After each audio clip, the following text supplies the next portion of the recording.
Hello everyone, क्या हाल है आपके। आई होप आप बढ़िया होंगे। ये जो चैनल है बालाजी की गाइडेंस, बालाजी के डायरेक्शन में चल रहा है। आप सभी की मनोकामनाएं बालाजी पूरी करे। कमेंट सेक्शन में सीताराम जरूर लिखें। आज का जो टॉपिक था वो क्या था कि कौन सा इलेक्टिव सब्जेक्ट को चूज़ करना चाहिए नवंबर 2023 स्पेसिफिक के लिए, क्योंकि उसके बाद तो एक ही सब्जेक्ट चलेगा मई 24 से। पर अभी क्या है, बहुत सारे लोगों को ये डाउट है कि नवंबर 2023 में कौन सा इलेक्टिव चूज़ करें। जैसे कि अभी एग्जाम फॉर्म भी निकले हुए हैं, तो कन्फ्यूजन बहुत ज़्यादा है लोगों के मन में। पूरी एनालिसिस के साथ में मैं आपको बताने वाला हूँ कि आपको कौन सा पेपर सेलेक्ट करना चाहिए। तो अगर अपन पिछले पास्ट अटैम्प्ट्स के अगर पेपर देखें ना, तो सबसे पहले अपन लेते हैं FSCM का। तो FSCM का पेपर हर बार टफ आता है, ठीक है। हर बार FSCM का पेपर टफ आता है, तो बहुत कम बच्चे जो FSCM ले रहे हैं। सेकंड सब्जेक्ट की बात करूँ इंटरनेशनल टैक्सेशन की, तो इंटरनेशनल टैक्सेशन का जो पेपर है वो कभी टफ आता है, कभी मॉडरेट आता है, कभी टफ आता है, कभी मॉडरेट आता है, ठीक है। तो पहले जब था ना, पहले जब स्टार्टिंग में सब्जेक्ट स्टार्ट हुई थी, जब इसका पर्पस इंस्टीट्यूट का था कि हम स्पेशलाइजेशन के लिए सब्जेक्ट लेके आ रहे हैं, ये कर रहे हैं, वो कर रहे हैं, ऐसा कुछ हुआ नहीं। वैसे ये बोलने तक ही बढ़िया लग रहा था कि स्पेशलाइजेशन के लिए ये लो वो लो, बट एक्चुअली में ऐसा कुछ हुआ नहीं।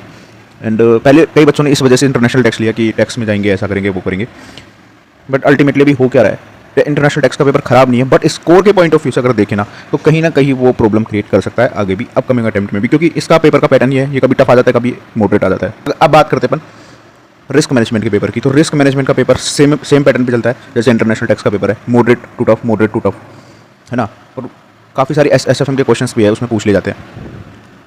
तो RM का पेपर, इंटरनेशनल टैक्स का पेपर बेकार नहीं है, ले सकते हैं, लेकिन जब 70% 80% बच्चे अगर एक ही पेपर को ले रहे हैं, सोचो एक ही पेपर को ले रहे हैं, तो आप आपका स्कोर खराब क्यों करना चाहोगे उस पेपर में, जबकि बाकी जो 3 पेपर है, स्पेशली 2 पेपर, तो डायरेक्ट टैक्स का पेपर और SCMP का पेपर ऐसा है जो स्कोर के मामले में कभी भी धोखा दे सकता है। देखो अपन क्लियर बात करते हैं, यहाँ पे हवाबाजी वाली बात नहीं करेंगे। तो अपने को एटलीस्ट 2 पेपर तो ऐसे चाहिए ना जहाँ पे अपन स्कोर कर सके, यानी एक तो IDT हो गया, एक इलेक्टिव हो गया। तो अगर इलेक्टिव में किसी बच्चे के 70 80 हैं और अपन कोई दूसरे सब्जेक्ट लेके इसमें 50 60 लेके आए, इस वजह से फिर अपने पासिंग चांस है ना वो काफ़ी कम हो जाते हैं। ये जो चीज़ है ना, काफ़ी सोच समझ के लेने की जरूरत है आपको। तो मैं RM को भी एक बार साइड में रखूंगा, अल्टीमेट डिसीजन आपको लेना है। तो मैं जो बताऊं सारी पॉइंट्स को ध्यान में रख के आप डिसीजन लेना। अब अपन बात करते हैं इकोनॉमिक लॉ के पेपर की। तो देखो इकोनॉमिक लॉ का जो पेपर है वो हर बार इजी आता है, हर बार इजी आता है। अब कुछ लोगों को लग रहा है कि हर बार इजी आ रहा है तो एक टफ भी तो आ सकता है। देखो May 22 के अटेम्प्ट में, May 22 में जो पेपर था ना इकोनॉमिक लॉ, वो मॉडरेट टू टफ कैटेगरी में था। अभी तक के जितना भी इकोनॉमिक लॉ के पेपर हैं, आप May 22 का पेपर उठा के देखो। May 22 का पेपर मैंने भी दिया था, and I have secured examination in May 22 paper. सो मैं क्या कहना चाहता हूँ, मैं ये नहीं बताना चाह रहा कि मैं एग्जामिनेशन मेरी आ गई, मैं ये कहना चाह रहा हूँ कि May 22 के पेपर में मतलब पेपर मॉडरेट टू टफ भी आता है ना, तो वहाँ आप इकोनॉमिक लॉ का पेपर ऐसा है जहाँ आप एग्जामिनेशन ला सकते हो, ठीक है। वहाँ आप एग्जामिनेशन ला सकते हो। अगर पेपर टफ भी आ जाता है तो पेपर इजी आता है तो आप 70 80 90 तक भी ला सकते हो। टफ भी आ गया तो आप 65 70 ला सकते हो। इकोनॉमिक लॉ का पेपर ऐसा है, तो टफ के कारण तो आप घबराने की जरूरत ही नहीं आपको। RM का पेपर टफ आ जाता है तो इंटरनेशनल टैक्सेशन का टफ आ जाता है, तो FSCM का टफ आ जाता है, तो आप एग्जामिनेशन लाना आपकी मुश्किल हो जाती है। लेकिन इकोनॉमिक लॉ में ऐसा बिल्कुल भी नहीं है।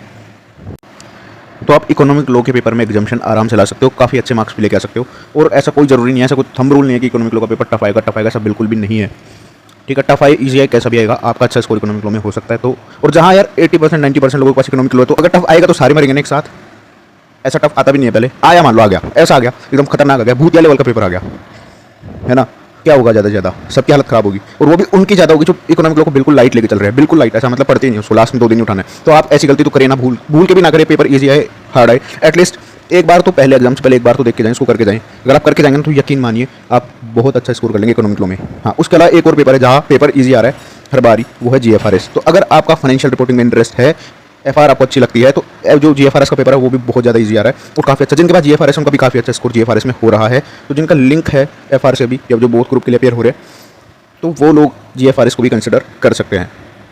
और उसके अलावा जो सारी सब्जेक्ट मिक्स आती है उसको लेने की जरूरत बिल्कुल भी नहीं है, ठीक है। अगर फिर भी आपकी मर्जी है तो ले सकते हो। उसमें क्या बहुत सारी बुक आपको लेके जानी पड़ेगी, फिर आप ढूंढते ढूंढते पागल हो जाओगे। जब आपको एक बुक में नहीं मिल रहा तो इतनी सारी बुक में क्या ही मिलेगा।